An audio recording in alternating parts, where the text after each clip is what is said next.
Alors, l'île de Pâques aujourd'hui est quand même le résultat d'une histoire un peu douloureuse, puisqu'au XIXe siècle, on va apporter toutes sortes de maladies. Il y aura même des raids esclavagistes pour aller les faire travailler au Pérou. Les quelques rescapés qu'on va ramener vont apporter la petite vérole, ça va décimer la population.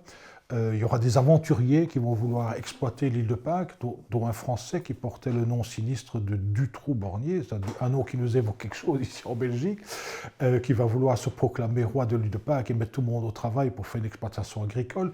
Les missionnaires vont partir avec une partie de la population pour les sauver, donc il y aura une diaspora, donc il y a vraiment des événements tragiques.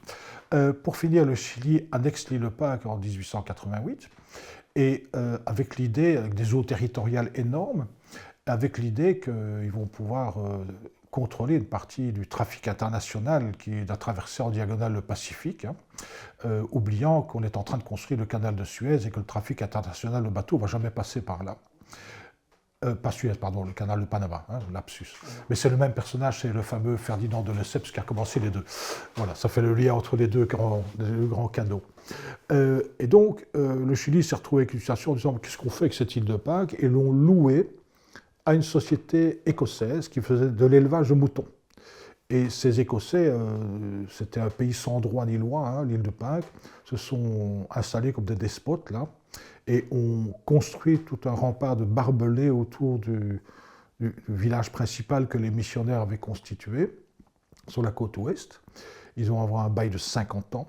Et pendant 50 ans, la population qui restait sur l'île va être vraiment authentiquement enfermée dans ce qu'on peut appeler un camp de concentration. Domaine suffisamment grand pour qu'ils puissent avoir chacun de leur pain de terre, un peu d'agriculture. Pas vraiment d'éducation, une petite école primaire. Pas d'économie, sauf l'élevage de moutons au profit de cette société écossaise-anglaise. Des exactions en tout genre.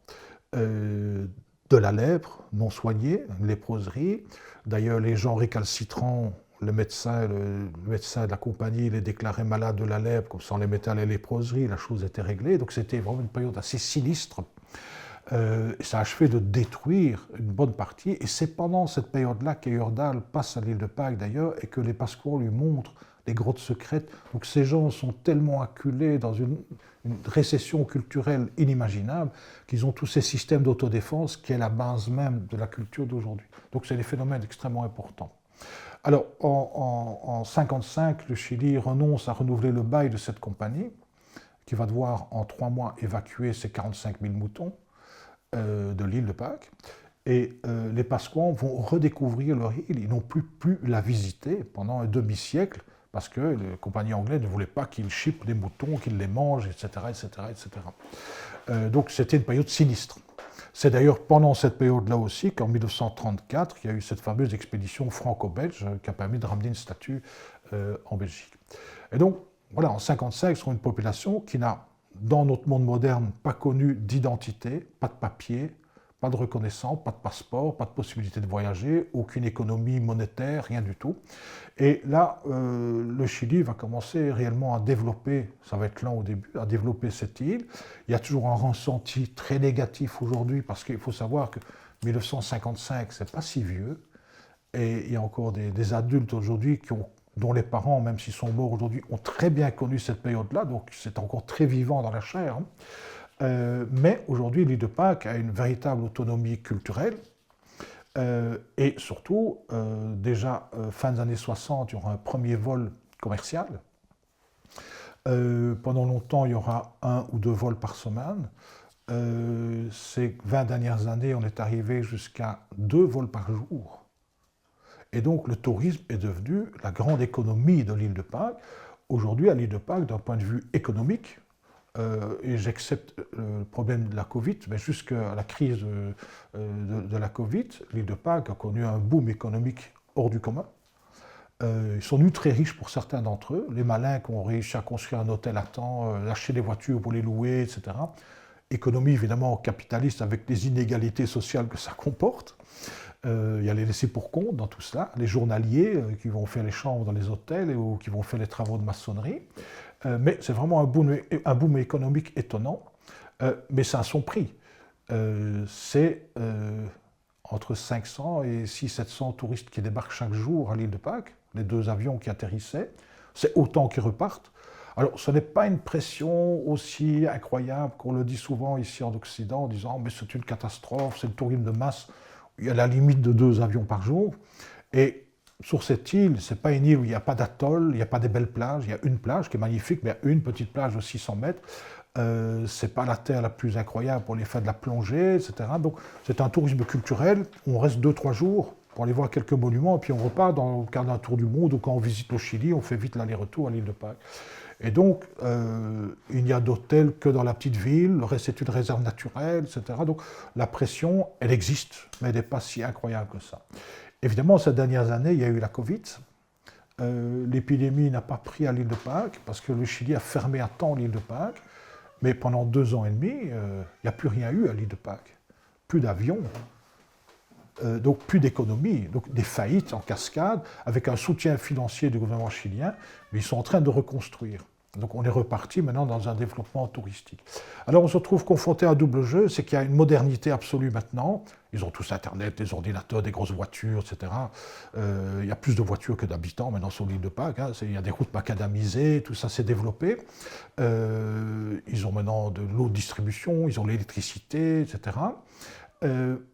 Il y a le tourisme qui alimente toute cette économie, mais maintenant il y a plusieurs écoles primaires, il y a un lycée, le Chili paye des bourses pour les études supérieures sur le continent, donc tout ça a l'air de bien fonctionner, mais on se retrouve de nouveau devant un problème culturel, on se sent remangé par une culture, c'est la globalisation de notre monde, hein.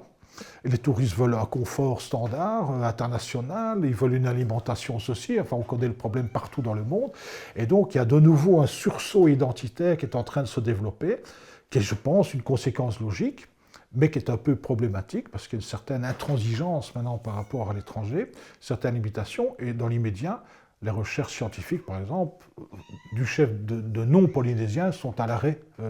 Mais je pense que cette fois-ci, on doit vraiment leur laisser le temps de reconstruire leur monde et de redécider eux-mêmes du moment où on peut réintervenir. Donc pour le moment, il n'y a plus de fouilles à l'île de Pâques, c'est bien certain. Mais pour toute personne qui s'y intéresserait, je crois que tout est encore à faire. Il faut savoir qu'à l'île de Pâques a été longtemps réputée inaccessible à l'archéologie parce que tout avait l'air d'être en surface et rien dans le sol. Les fouilles qu'on a pu mener ont montré que ce n'était pas vrai. Les premières fouilles ont vraiment eu lieu avec Eordal dans les années 50, mais c'était très timide, et c'est seulement fin des années 80 qu'il y a une vraie activité archéologique qui s'est développée. Et donc c'est très bref, c'est pas du tout assez pour connaître tous les aspects de cette île. Et donc il y a encore, d'un point de vue archéologique, je pense, tout à faire. Ce que nous avons trouvé a permis de renouveler l'histoire, mais ça ne forme jamais qu'un nouveau cadre qui pose de nouvelles questions et qui nécessite de nouvelles recherches pour continuer. La preuve que tout est à faire, c'est que juste avant le Covid, j'étais intégré à une équipe d'Institut archéologique allemand. C'était un collègue, Burkhard Vogt, qui a beaucoup travaillé à travers le monde sur le problème de la gestion de l'eau potable dans les sociétés anciennes. Il a beaucoup travaillé au Yémen, par exemple, sur les constructions de barrages antiques, etc. Et qui s'est dit, mais à l'île de Pâques, c'est une île réputée sans rivière, donc comment faisait-il pour l'eau, que se passe-t-il? C'est vrai qu'il n'y a pas de rivière permanente à l'île de Pâques, il y a des petits cours d'eau qui se forment quand il pleut très fort, mais ça ne dure pas longtemps, ça dure quelques heures, puis c'est fini. Et donc il est arrivé un peu innocemment à l'île de Pâques, qu'il ne connaissait pas, avec cette problématique, et en prospectant sur cette île, avec des archéologues locaux, au centre de l'île, un ancien tunnel de lave effondré, ça forme comme une petite vallée, où l'eau coule quand il pleut, il a vu des restes de barrages. Il s'est dit, moi je saute là-dessus, je vais explorer tout cela. Et il s'est très vite rendu compte en faisant ses fouilles que ce n'étaient pas des barrages, mais des murs de soutènement qui fermaient ces vallées, derrière lesquels en amont, là on aurait pu avoir un bassin pour garder de l'eau. Ils ont rempli ça, ces Polynésiens anciens, ils ont rempli ça de terre. Donc ça nous paraît absurde. Et puis ils ont fait des dallages au-dessus. Et sur ces dallages, on voit des lacunes circulaires, et en étudiant ces lacunes, on se rend compte qu'il y a des traces de racines de palmiers. En fait, ils ont coupé cette vallée avec des murs de soutènement, mis des terres pour absorber l'eau, faire des terres humides, donc échapper à l'aridité, avec des dallages pour éviter l'évaporation, et avec des lacunes pour planter des palmiers.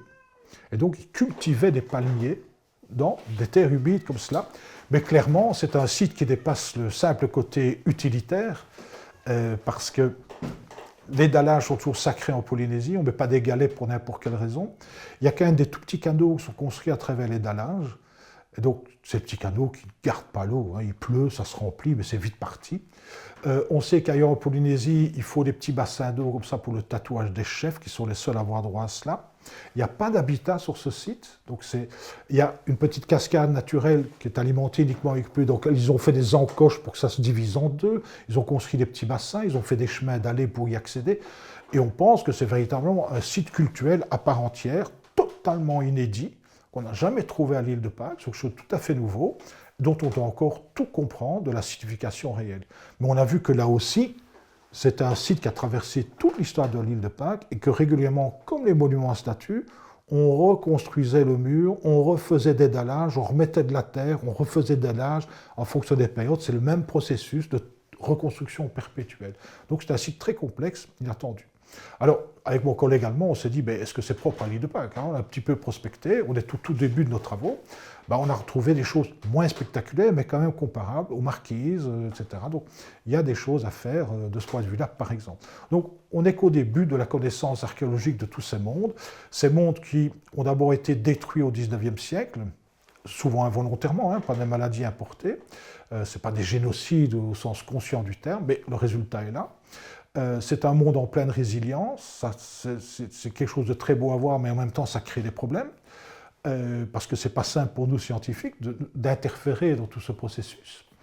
Et puis on se rend compte que d'un point de vue archéologique, on est au balbutiement de nos découvertes, et que si on a la possibilité d'entreprendre des choses nouvelles, il y a encore énormément de choses inattendues à trouver, et qu'il n'y a pas que des hôtels à statues, les grandes statues, il y a des tas d'autres choses à l'île de Pâques, on connaît encore très peu sur l'habitat, etc., etc. Donc il y a vraiment toute une panoplie de choses à faire à l'île de Pâques et ailleurs en Polynésie pour continuer à comprendre tout ce phénomène.